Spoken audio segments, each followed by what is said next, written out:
Hi, this is Pramit Pal Chaudhuri, fellow at the Ananta Aspen Center and practice head for the Eurasia Group. And today I'm interviewing Joe Wang of the Special Competitive Studies Project. And we are going to be talking about strategic technologies, particularly in regards to India, the United States, and China. So welcome, Joe. Good to see you back in India again. Yeah, thanks for So we'll start off. What is the present challenge that we face, India, the United States, and quote, other democracies in this region from the Chinese technology, what China is trying to do in technology? Yeah, and thanks for inviting me to be on this podcast with you, Pramit. Always great to be back here in India. Just a beautiful country. It's a little hot right now here for my taste, but always great to be here and just to see the dynamism and just see how vibrant the community and the democracy. Come in the here. summertime. It's just spring right now. I know it's not quite DC hot just yet, but I think it's Anyways, just great to be back here in India, just to see how vibrant everything here is and how fast moving some of the work that you and other colleagues here in India are doing when it comes to a lot of the work when it comes to tech and everything else, and especially on the U.S.-India relationship. On the China bit, I think we're in a very interesting period of history right now, right? Where I think obviously everyone is focused on a lot of the work and a lot of the actions coming out of the Trump White House, the new Trump White House. But I think it's important to kind of like think back past couple of years and past decades. A lot of what we're seeing now is not simply a reflection of what's happening in the White House, but it's a reaction from the new president to what he's seen happen around the world and happen to the U.S. over the past decades. The deindustrialization that's happened as a result of how China's policies to really present itself as a industrial partner has kind of not quite worked out. Because a lot of the reality of how the Chinese model works really is, it's an industrial policy that is predicated on that is not predicated on market economics. The way the Chinese system subsidizes all of its industries fundamentally is about global competition, is about global geopolitical influence. And the way that their structure is set up really is to cultivate and to curate national champions, subsidize national champions across different industries to make sure that they can compete globally across any industrial sector. And what we see again is this sort of deindustrialization across the world as a result, right? Where China will undercut any industry, any competitor on price because they can do so as a result of, again, their state control over their economy. And so a lot of, again, the reaction we're seeing out of the White House right now is in reaction to some of these policies that China and the Chinese Communist Party have set up. And as we've seen during COVID and some of the policies that resulted out of COVID, the issue is that I think people around the world realize both there's a China dimension in terms of kind of how predatory their economic policies are, but then the reality of how every nation needs to have its own sovereign, resilient capabilities, industrial manufacturing, and certain key capabilities, right? And so this kind of like the way that COVID happened, I think woke everyone up to the fact that we need to have a new way to make sure that we're resilient in certain key industries. And on the tech space, I think that's where a lot of the focus now is, how do we make sure that the critical technologies that matter for all of our economies, all of our societies are going to be secure, safe, resilient, and can operate in a way that can actually reflect the values that we have as democratic nations. So if you were to look, I think, on the sort of average media coverage around the world today, you get the distinct impression that China is now effectively unstoppable in technology, that whether it's semiconductors, electrical vehicles, green hydrogen, advanced materials, the amount of money they put in, the capacities they're developing, the world might as well just give up. How would you rate the present state of Chinese competitiveness and capacity? Yeah, I mean, you're not wrong, but I think it's also the end is not quite as near as we may all fear, right? Which is a good thing for us because, I think we're both this administration, the previous president, and also President Trump when he was here the first time around, I think really highlighted how imperative, again, this moment in history is.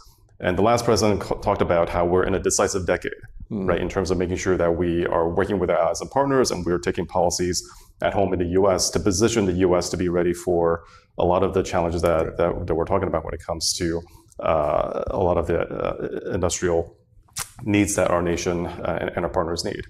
And so I think, it's pretty bad in terms of, again, the Chinese really have taken a really strong foothold across different economic sectors. I think the current was, just to walk back in time a little bit, during the first Trump administration, the White House was very focused on 5G. Yeah. Right. That was, and Huawei and ZTE's kind of preeminence in that sector still is out there.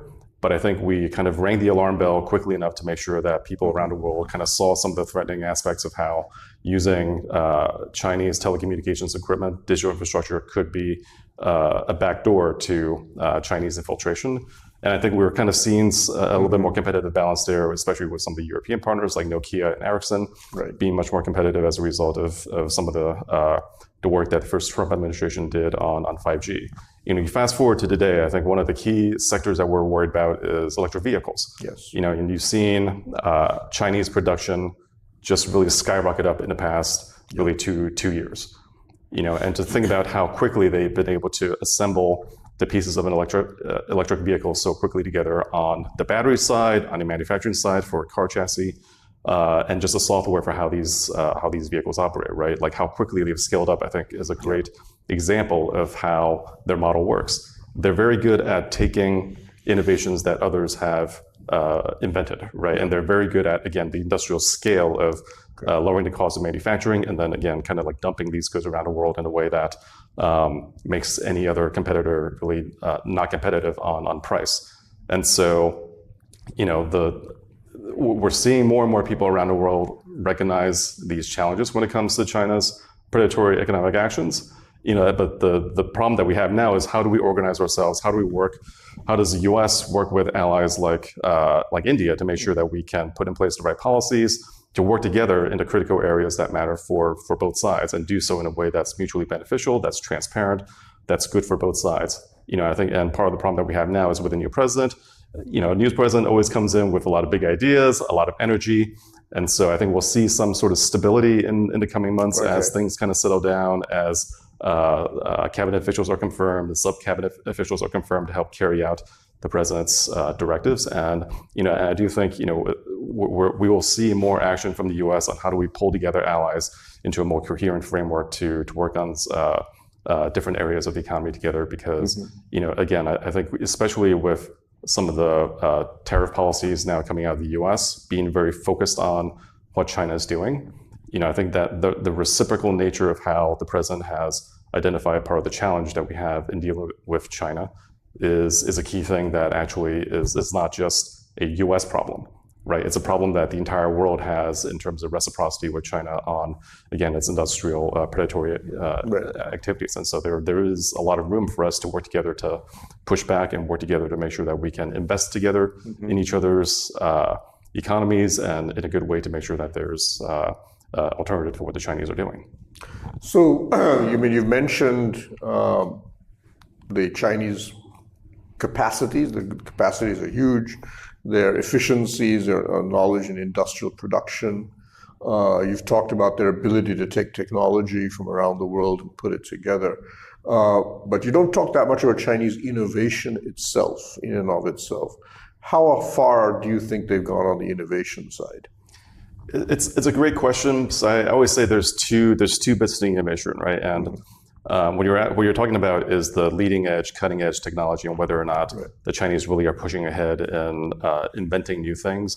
And so I really started talking about the second bit of this is where an innovations happen, but then the scaling up of that technology, right? The Chinese are really good at scaling up. Again, given the way that their industrial economy operates, they can throw subsidies at anything and then just kind of automatically, again, they don't operate in the market based on market principles. They're not making quality goods that are necessarily price competitive on the fact of it, but they're subsidizing the production to make sure that they can, again, both provide employment to their huge population, but then also provide some of the price pressures to outcompete and push out competitors in these different markets.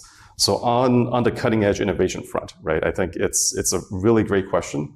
And I think it's not whether the answer isn't whether is China better at innovation or is the U.S. or the West and other democracies better at innovation. I don't think that's necessarily the right way to approach it. The way to approach it is who are set up, what systems are set up to innovate better. Yeah. And I think that's where, again, the Chinese system has recognized, and Xi Jinping has called out how it wants to prioritize innovation in different key technology sectors, as they have identified these are the key commanding heights of the future global economy. Right. That if they can set up the means of production, if they can really innovate in these areas more quickly and better than the rest of the world, right, then they will control how the world order is going to operate and what the world is going to look like. And so, innovation obviously is hard, and you never really know like what works, what doesn't work. And so I think it's a matter of like recognizing that innovation technology is a core element of power today, right? And I think we've heard from, especially Indian leadership has been very, very focused on this issue. And in the US, I think we've heard, having the president of the United States talk about AI, right? As, whether or not they understand fully what AI is or what it does, but just the fact that the president of the United States is so focused on something like AI and his first 100 days, I think it's a great signal to the rest of the world that like technology is something that really matters as a core element of competition, because it cuts across so many different elements of power. And so like having that framework is critical. But then having the talent, having the workforce, having the R&D ecosystems, having the financing, having the market access and the market size to be able to commercialize the technologies, all of those things are dynamic in a way that matter for whoever can lead on any innovation, right? And so that part of it, I think, is where there are different metrics and different ways to measure like whether or not the Chinese system is doing better, what the US system is doing better. And the reality is like on any individual technology, like even on AI, right? It's not as if the US is purely ahead. There's so many different aspects of how AI works, like facial recognition, right? The Chinese have been far ahead on facial recognition for a long time because they've identified that as a function of this technology that they wanted to really invest in, given their surveillance state and how they operate. And for us, I think, we've seen how ChatGPT and other large language models that are developed in the US have really been at the cutting edge of AI. But again, I think on the innovation front, it's not just who is at the frontier, but we also need to pay attention to who can take existing innovations and really make it better, make it more efficient, make it more cost effective. And I think the DeepSeek example, I think, is really an example of that sort of process and product innovation rather than cutting edge. Like DeepSeek really took a lot of the innovation that came out of the US and just made it more efficient, made it more cost effective, and just made it like better, right? Because that's what they wanted to do. And I think that part of it, I think, is a great signal to our system that, we cannot rely on our university system. We can't just rely on our talent and R&D ecosystem to always stay ahead. Right. Because clearly, the Chinese are focused on this issue as a matter of national power. And unless we think through how do we run faster, but also how do we protect our tech ecosystems as well, right? We're facing a competitor that is doing whatever it can to run as quickly as it can. So, going to the specific technologies, what would you prioritize for either the US government or a coalition of like-minded countries concerned about China's potential technology dominance? I like to say that like data is dual use today, right? Because we're in this environment where we have all of these digital platforms that connect everyone around the world. Yeah. And so digital technology has created this world where as we're scrolling online and we're trying to like buy stuff off of Amazon or whatever other digital platforms, all of our scrolling behavior allows companies like retailers to customize and tailor how they can provide certain ads and just kind of help us like figure out what we want to buy, right? Just based on our preferences and that sort of stuff.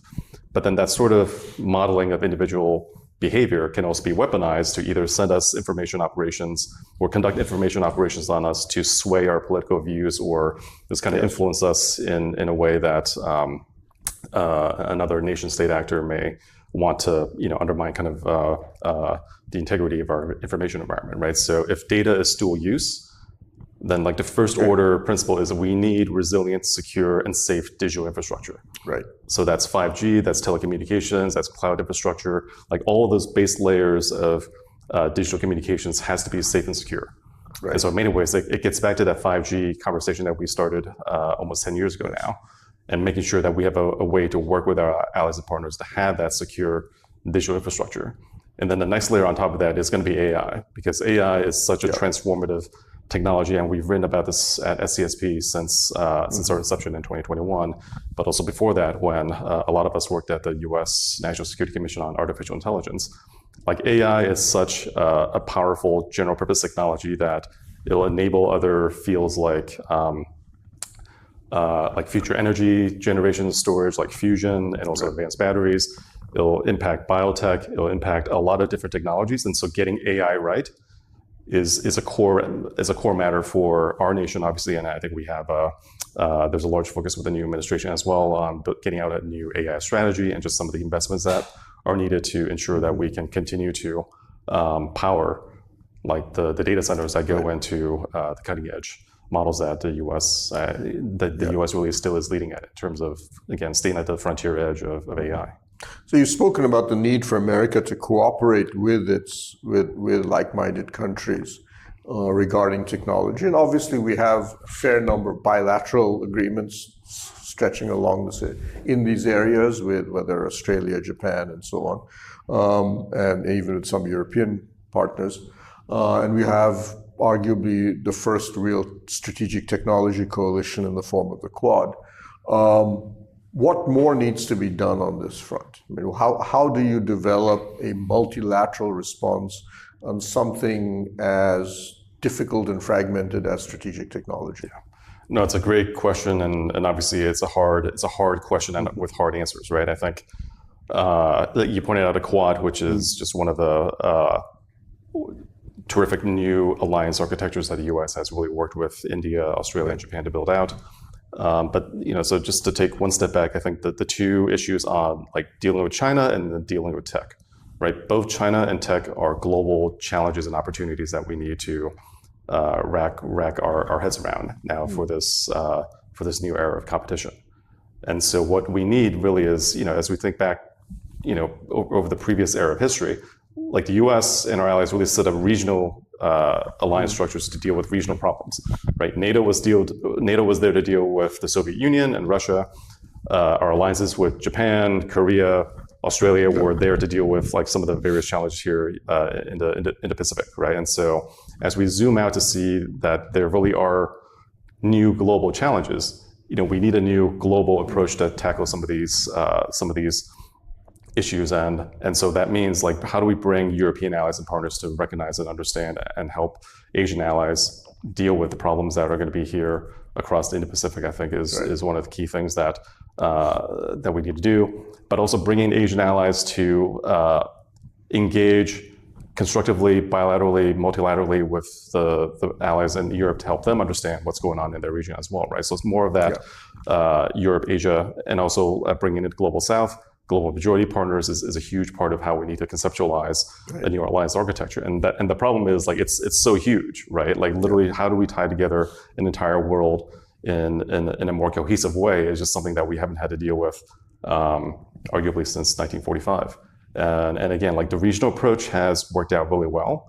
And I think we've seen, NATO has really pivoted to focus more on China, but at the same time, there's still a land war going on in Europe in a way that really is occupying, as it should, the minds and the resources of European allies and partners.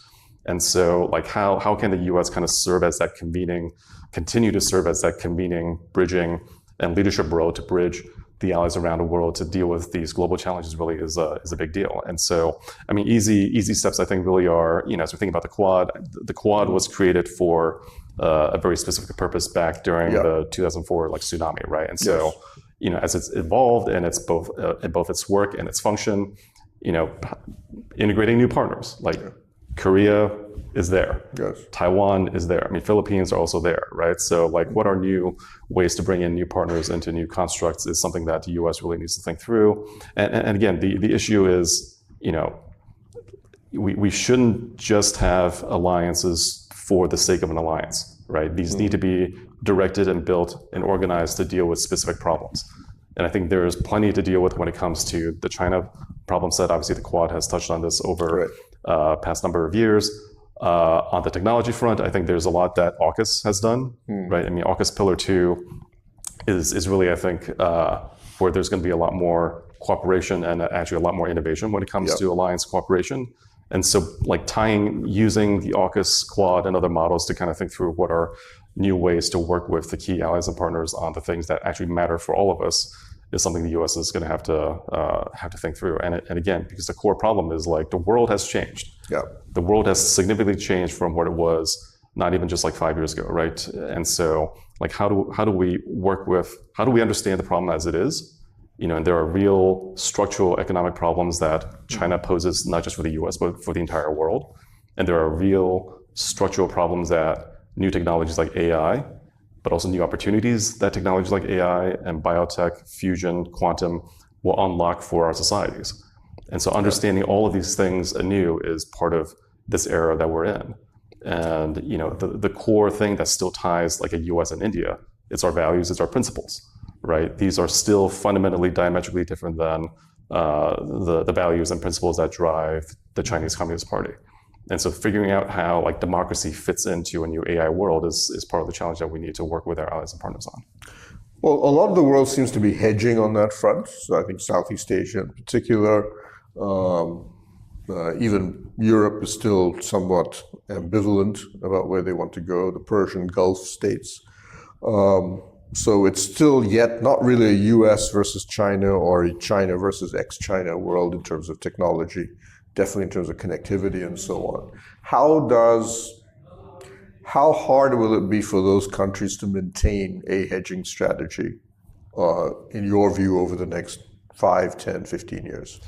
I think it's perfectly understandable when I'm no longer in government, so I can be much more hopefully objective in kind of how I see some of the things coming out of both the U.S. and around the world. I mean, it's understandable why kind of countries around the world are hedging, just given some of the just some of the dynamics coming out of a new president, right? Which again, I think you see a lot of actions coming out of a new president in his first 100 days, because that's always when new presidents want to really push the agenda and kind of highlight some of the priorities and deliver on the commitments that he made to his base and to the people that elected him. But I think the reality of what the PRC is and the reality of how their system operates, the Chinese have done a good job making sure the world. The Chinese have done a good job kind of threatening the world, right? They just can't help themselves in many ways. And the way that their system operates, it's not just about whether or not their foreign minister is saying nice things to a bilateral partner. It's about concretely how the relationship between any one country and the Chinese system is, right? And there's fundamentally still, there is a not reciprocal way that the Chinese operate, that the Chinese system operates with any country around the world, not just the U.S. And there are fundamental economic disparities in how, again, the Chinese system can subsidize and outcompete and crush competitors around the world. And that impacts India, that impacts Vietnam, that impacts Indonesia, that impacts the Philippines. I think, you can see that just based on the number of cases brought at the WTO against the Chinese, right? And so like some of those structural elements of how China operates with partners really, I think, helps make the case for people around the world about what the Chinese system is. And both the Lithuanians and the Australians have also kind of borne the brunt of how the Chinese can just kind of flip a switch and kind of be threatening in terms of cutting off access from those two countries to their system just on the whim of their leader.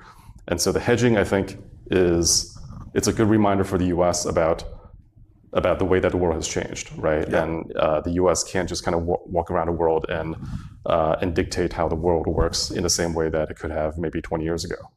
And so some of these things are things that our system needs to catch up with and kind of need to find a new way to deal with, in terms of just the fact that the global balance of power really has changed, right? With the Middle East being so much more wealthy over the past couple of years, land war in Europe, Asian allies also worried about what's happening around Taiwan. Like all of these dynamics really have changed the way the global order works. And for the U.S., I think the U.S. is still the single most powerful country in the world, right, by any measure of power. but that's not a static position that will remain the case forever. And I think a lot of people in the U.S. understand that, and we're going through this transition period where, again, like how is it that the U.S. wants to lead? How is it that we operate in the world? And how is it that we bring together allies and partners to underpin a new world order is a lot of the work that we're going through now. And so I think the hedging, the trust and the resilience and reliability of the U.S., of the free market system, and the way that our allies and partners have really built a